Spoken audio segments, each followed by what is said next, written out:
So we just got back from the Andy Elliott Master Closers event this weekend. Say what you will about him, I won't get too deep into it. The guy knows how to close. He knows how to do it in a not slimy way. There are ways to do it slimy, and we've seen it all. And I don't know, I just kind of get to the point. Whenever you go to these events, you shake a lot of hands, talk to people that are super high level. And every time we go, we say the same thing, like, hey, you just forget what you know until you get around a group of people that do what you do. And the reason why I bring that up is probably about 5 or 10% of the people we met with were agents or new agents. You could just tell if they're new agents or if they're old agents or advisors. Northwestern Mutual guys, just by the way they carry themselves, how they talk, how sure they are of themselves, and the things we heard. So one of the things we heard, which is the number one red flag, is like, hey, you got into the industry, you're with ABC Corporation. Like, what'd you get into it for? Oh man, I'm just tired of seeing these 21-year-olds driving Rolls Royces, and I'm not. And I'm just like, not a good way to lead whenever you're talking to us. If he was talking to the GFI clan or whatever, they would love that. They would eat it up. They'd probably even recruit you. So um, the reason why we bring it up is we've all been there, like to the point where you're like, hey, I want to do better by clients. Oh, I'm making a lot of money. Wait, now that I'm making money, something feels off. You go down that just cascading effect, and that's what we've been trying to save people from. So the coaching group that I opened, we're at like 111, 112 people in 2 months with all word of mouth. I've said nothing to anyone. I've done no posts. I thought that was kind of cool. But anyways, we're trying to get people over that hump of we've been there. If you saw the podcast before, we talked about where David came from, where I came from, what we did, what we wish we wouldn't have done. You wish, a lot of things, but we went back and we fixed it. But what we're trying to do is build this community of people that, one, they're tired of chargebacks. Like, if you don't know what a chargeback is, you make a commission of $5,000, they close the account a month later, 2 months later, 6 months later, you owe all $5,000 back. And a lot of people actually go just blow that money, so they don't have it. And the next thing you know, they're in debt. Now they're in so much debt they lose their contracts. Now they're back at Walmart or Aaron's, selling TVs for twice the cost, and they're paying back that debt for the rest of their life. People not getting training, and then you're practicing on your leads. You go buy leads for $5,000, go spend your life savings, and no one teaches you how to run those leads. You're just, hello, hey, you wanted life insurance? Click, over and over and over and over. Next thing you know, you're in a huge rut, and that's what we're trying to completely avoid. So I don't know what your thoughts are, David, on what we saw this weekend, but I thought it's not really eye-opening because you expected it. But again, even if you expect it, it never ceases to amaze me. Yeah. It goes back to some of the conversations we've had with the agents at the event and then some agents since the event. I think one thing you guys need to ask, whether you're a client, if you are a client, ask your agent why they do this and what their story is. If they can't answer that, or they give you a weird answer, they probably are just doing this for the money, which the money is great. Trust me, like, if you do this the right way, you will never have to build it twice, which is what's nice. So kind of the thing that's on my mind is, how would it feel if you never had to restart building your business? Because if you do it right the first time, guess what? You don't have to do it twice. So the thing that I think of is, let's go kind of just the MLM agency side, and not talking bad, but just talking like that's where I came from. So I know that realm very well. Is a lot of agents who are in the WFGs, the PHPs, the GFIs, they're really great for teaching you how to network, how to outreach. I think they're phenomenal for that. I learned a lot from that, and you don't realize how much business you have in the warm market if you do it properly. I don't think you need to tell people you're training. I don't think you need to do it that way, which is kind of how they tell you to do it. Hey, go talk to your upline, get the business in front of him so he can make the sales. There is a lot of good that can be done in the warm market. But here's the thing that I realized when I was there. Just because you don't ask questions, like, that's not a good thing. Being coachable is not necessarily a good thing, because at the end of the day, if you don't ask the right questions and you do a client policy and it's not necessarily good, guess what's going to happen the next Christmas? Or guess what's going to happen when they see you at the gym and they're like, dude, why has my money not grown in 3 years? What's going on? The market did 60% the last 3 years. What's going on? I thought you said this was going to make this, and that. So I love the warm market. And that's what you get really good at, is talking to those types of people. But the thing you need to learn to take the business to the next level, so you don't have to build it again, is learn how to look under the hood of a lot of the products, the policies, and strategies to make sure that you don't lose that business. Because if you do a warm market person wrong, that is going to spread like wildfire, way more than doing it right. So goes back to like doing it right once so you never have to build it again. The reason Dustin has such a big business right now is because I just got off a call last night with a guy who was a referral from Michael, whatever his last name is, Dudas, whatever. It was referral, and she just hopped on and she's like, "Hey, I got Michael here, did a policy with Dustin. I want the same thing." Like, that's how powerful it is when you treat people the right way and you do it right, because that spreads like wildfire. And guess what? You turn every single lead, if you want to call them a lead, like try to call them lives now, right? You turn that one life into 5 other different people. And if those people are effectively helped, and again, same thing, that could spread to even more people just by word of mouth and doing it right. But if you do it wrong, your business is going to take a huge hit, because they're going to be like, this is what happened. This was horrible. I mean, when you go on Yelp, is it mostly bad reviews on Yelp, or is it good? The loud always speaks more. So that's the first thing that I want to say is 100% talk to the warm market, but you need to have some discernment of, is this helping them? Because guess who's liable? You're the one who's liable. It's your relationship. You're the name on the application. If something goes wrong, it's your license up. So do it right the first time, and that's going to get you way more business. Give them a great client experience. You're going to get way more business from it. And it's not going to go away in 2 years where you're having a hard time trying to find business because you're going to get so many referrals. So that's like the MLM side. And then the other thing, before you go too far on that, like the Michael Dudas, the reason why this is so powerful is you might spend an 8 call close on one client if they are just a piece of paper with a name and a number. You have to call them, build rapport, all that good stuff. So this isn't like a social media marketing push. This is me to tell you the power of marketing in general. So I talked to Michael probably like 40 hours total, just being honest. Text messages, phone calls, calls with my estate planner, just answering questions. But whenever he was finally ready to go and he went, we've done 4 different product sales with him. And then on top of that, probably about 4 referrals. So it's like, okay, the 4 referrals took 30 minutes total to get across because he already coached them up, and they already, like, he taught her everything. He taught everyone everything. So I went from 40 hours with one client to get 5 instead of 8 to 10 hours per client on 5 to close 1. So anyways, yeah, it's very important to make sure. And if you don't know what warm market is, if you're new, warm market is friends, family, people around you. They're warm because you've talked to them. They know who you are. They're local. You get one person, you screw them over that's, from your high school. Everybody in that high school, it's like the yearbook just got lit on fire. So, yep. So that's that side of the equation is just please, if you're an agent on that side of things, have some discernment. Start asking a little bit more questions of like, hey, is this actually going to help? Are the products going to help? Are we going to deliver on what we say we're going to deliver? Because you only get one shot with a client. Once you screw it up, they're not going to trust you again. The second thing is with a lot of the independent channels, again, like, nope, not throwing anyone under the bus. It's just like you have the FFLs that buy a lot of the leads. What I've seen time and time again with a lot of those agencies is they don't do warm market at all, which is ironic. And they do only leads, which would be final expense, mortgage protection, stuff like that, or even, IUL leads, stuff like that. What you see happen on that side of things is they teach you how to hard close a client, sell it in one call. And what happens is like what Dustin said, you'll build a huge team. People have teams of 400, 2,000 people. They're selling 20,000, 30,000, 40,000 a month on their own pen. But what happens is you have about a 40, 50% persistency. That means that every single or half of every policy you sell cancels and charges back. So you're working for free half the time, which is horrible. Now you train that out on a big enough team of 200 people, 500 people, 2,000 people. Once the hamster wheel stops, then there's no production. You are stuck with all of that debt. So personal story for me, one of the companies we were at previously, I got a bunch of people put on my team. I didn't even know who half these people were. I'm like, this is great. I love having a team because there's a little bit of overrides coming in and stuff like that. But when the hamster wheel stopped, I had about 80 grand of chargebacks that I did not write. I did not get the commission on, that I'm not liable for. So again, if that's either of you, the MLM side, only doing warm market, you feel a little bit slimy about it, or you're on the side where you're team building, doing leads, having a problem with chargebacks, consistency, wondering, is there a way to do this business and not have any of those things happen? There is.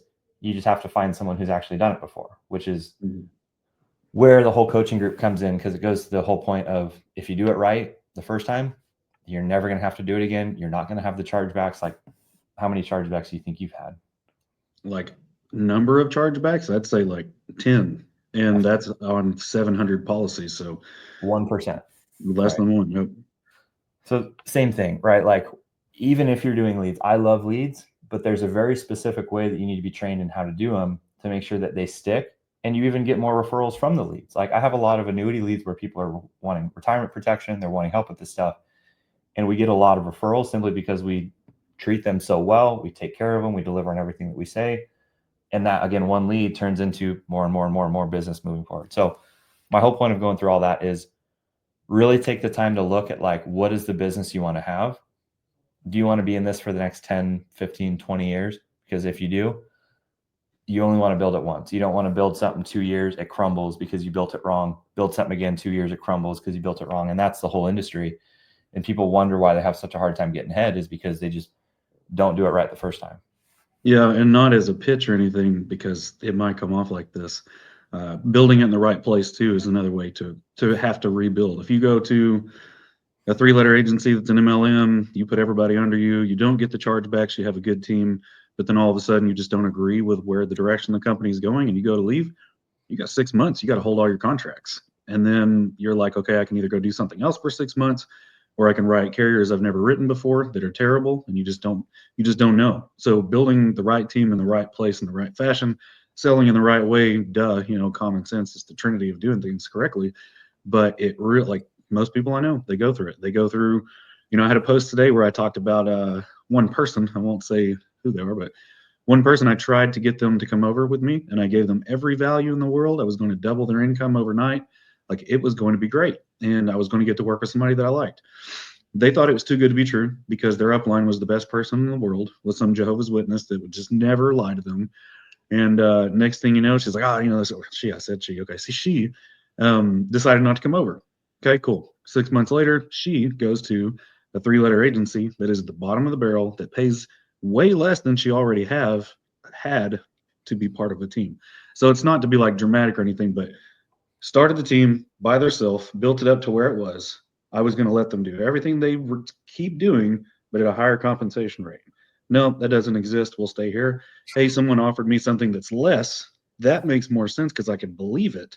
And you're in the financial services industry trying to tell people that an IUL, may be better than a Roth IRA and a term policy. Like, if you can't see past the hood ornament, how are you going to manage people's money and sell them on these ideas?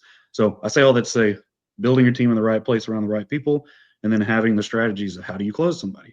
How do you leave them? Do you just do a one call close, do the application, never talk to the person again? That's going to end them in chargeback. That's going to ruin your market.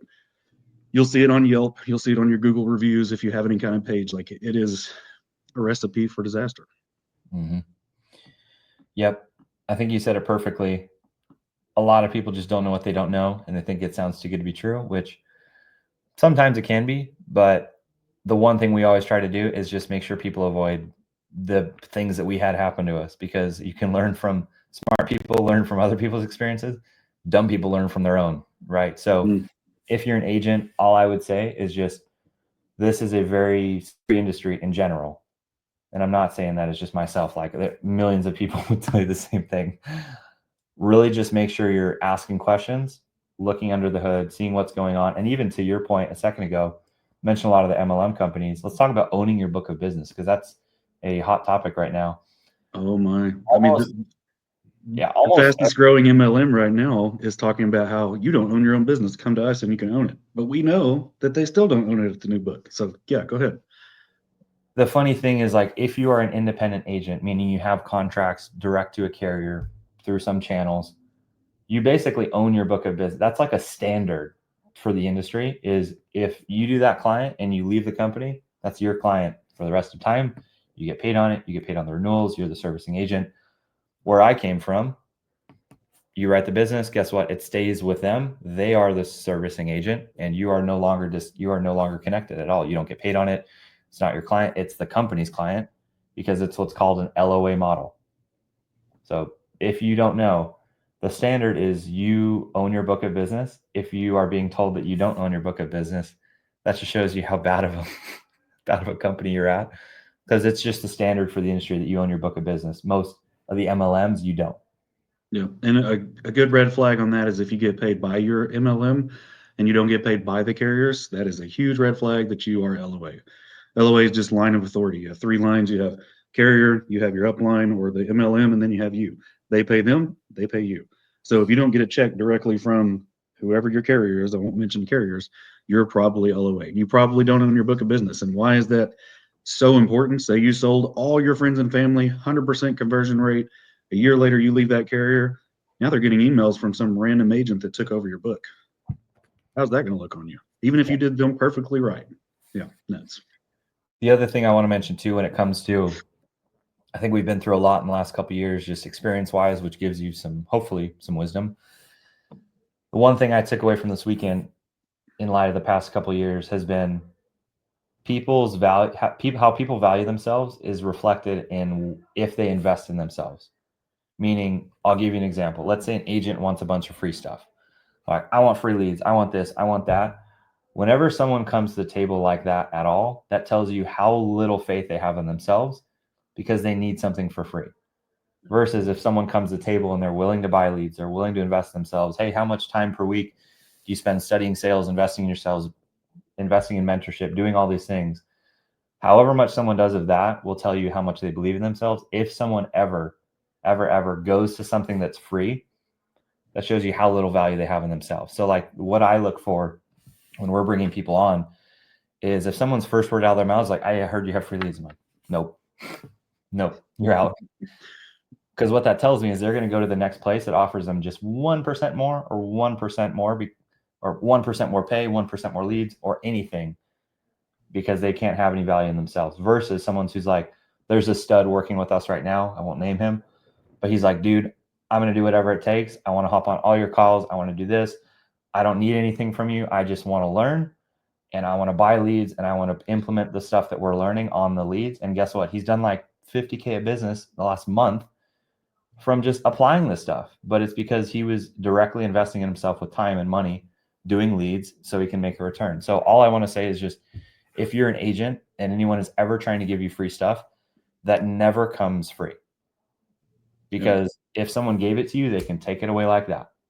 And just like we talked about, if you build it once, you never have to build again.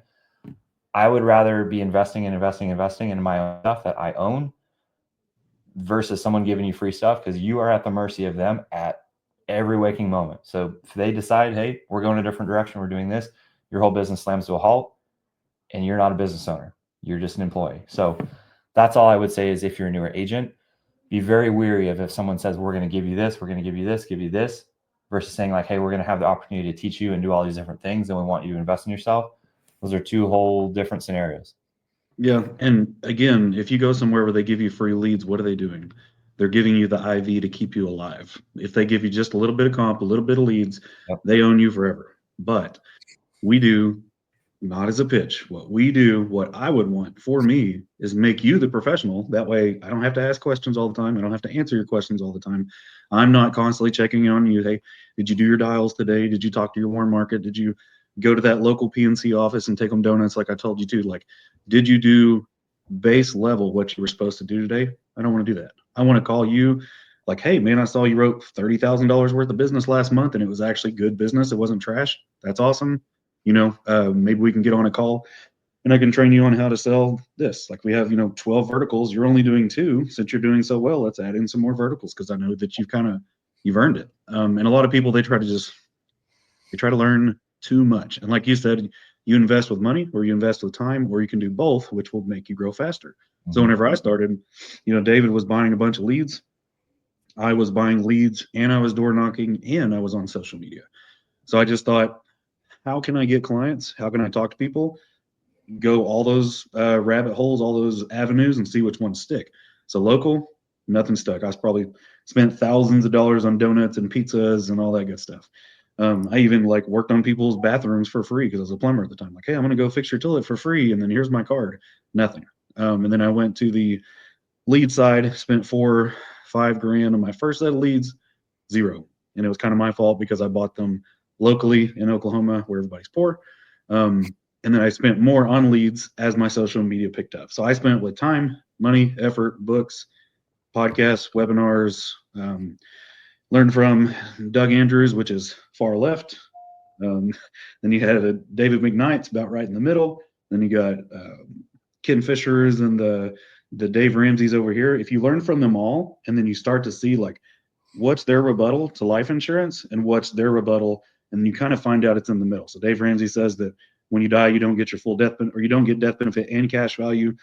Doug Andrews says you get both. You kind of find out that it's kind of both, but it's kind of not. Option A, option B. So, anyways, I say all that to say, if you're not fully committed to this industry, and this is probably going to hurt somebody, you are hurting clients. If you're not every day trying to learn, trying to talk to people, just get in front of people, period, you're not passionate about this, one bad annuity sale, one bad Roth conversion, one bad life insurance policy, you're out of the business, you're sued, like it could just go awry.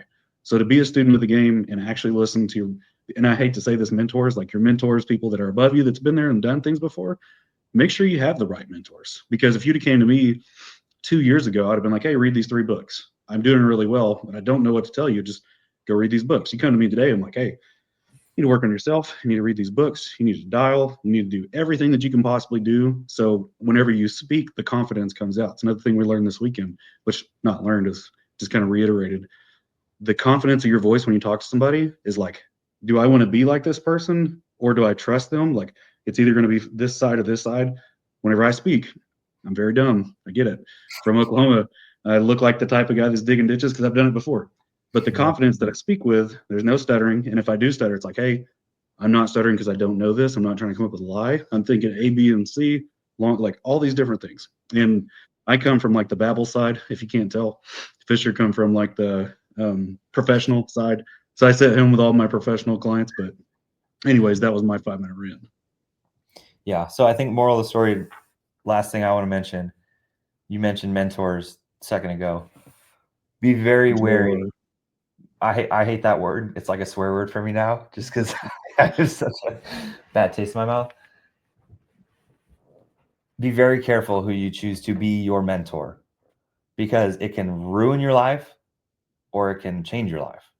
That's all I would say. Is I think you have a gut feeling a lot of the time, but if you start thinking like, they're not perfect, no one's perfect, if you start seeing those things, you probably should run. I just had a talk today with someone who was working with a gentleman for a long time. And he even told me, he's like, a couple of years back, started noticing things and I kind of just swept it on the rug because he's like my guy, been working with him forever. Come to find out, threw him under the bus.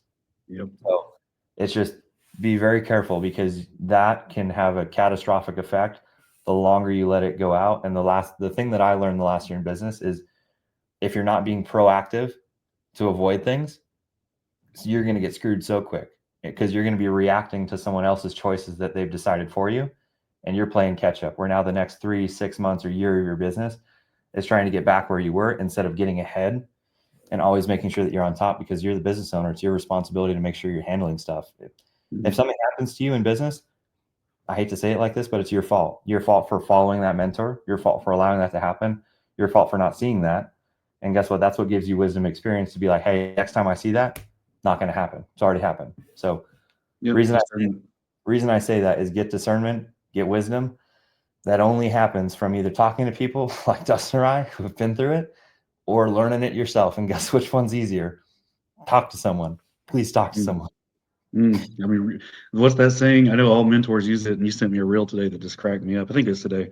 Write a check for speed, but the guy's like, "Oh, this chain is worth 500, 500 memberships," and I'm like, "Dude, you're not doing yourself justice." But no, I mean, and I think even though we've talked about everything, there's one last thing that's probably the most important thing that a lot of people are itching. We're turning into, one more thing. One more thing. one more thing, and I'll quit. And I'm bald, but I got facial hair, so I can not be Andy. Whenever it comes to being a professional and being your own advisor or your own firm, the problem is with 99 out of 100, and I keep saying 99% because it's just true. 99 out of 100 agencies, IMOs, places you go, the question, the answer to this question: how do you get a bump in compensation? recruit. I got to go find people to come up under me and me teach them how to do what I don't even know what to do. And then next thing you know, now I can get a bump in compensation. It doesn't have to be that way. That is a rule that is put into place by each IMO that once you hit a certain production, we're going to level you to where you can't make any more money unless you go find more people. So now they have more people. If there's more people, it's a rule of numbers. There's going to be more policies put in place, or I'm going to write one of myself as a new guy and then quit in 6 months, but the company made money. It's like there's levels. You're stuck at that level because you won't go recruit 500 people plus stay at that level of production. That's not normal, and you should not be doing that. If you're the person like, I want me and 3 killers below me and I have them, but I can't grow because I can't make more income and my team can't make more income, go somewhere else. There are plenty of places that are like, hey, I don't care if you recruit at all. If I had 10 people on my team that I knew I could trust with my social security number and every single client that I bring in, that's where I stop. Like Doug Andrews has it. He has like 9 advisors that run all of his leads, and he's got books. He's got, he's got everything. And he has 9 or 10 people he trusts. That's the perfect dream setup. 500 people under you, you cannot efficiently coach one single person under you. You can't. And I know you know that because you probably had like 40 or 50 people at one time. Your whole day was stuck like teaching babies how to crawl. Mm-hmm. Yeah. Last thing on that. You should seek to be the highest level you can be first and be so good at what you do that people just come to you instead of having to go recruit. Like, what a novel idea. If you were just really good at what you do, people would come to you. Who would have thought about that? So that's all I would say is if you're an agent and you're being told to recruit, there's nothing wrong with recruiting. But if you don't have people coming to you, begging to work with you and being like, dude, I have this client, I need help. You need to level up your skill set because you are never going to recruit someone who is more knowledgeable than you or more talented or more skilled than you. So if you're not doing that, guess what? You're going to get the scum of the earth trying to follow you, and you wonder why your business won't grow. It's because you're not that good. So that's all I'd say. And why would you want to be a novice training novices? I don't understand it. Like, why would you go sell cars and then the first day you sell no cars? You're like, I'm going to go get 5 other car salesmen under me, even though I don't know how to sell. Hopefully they know how to sell and I can make money off of them.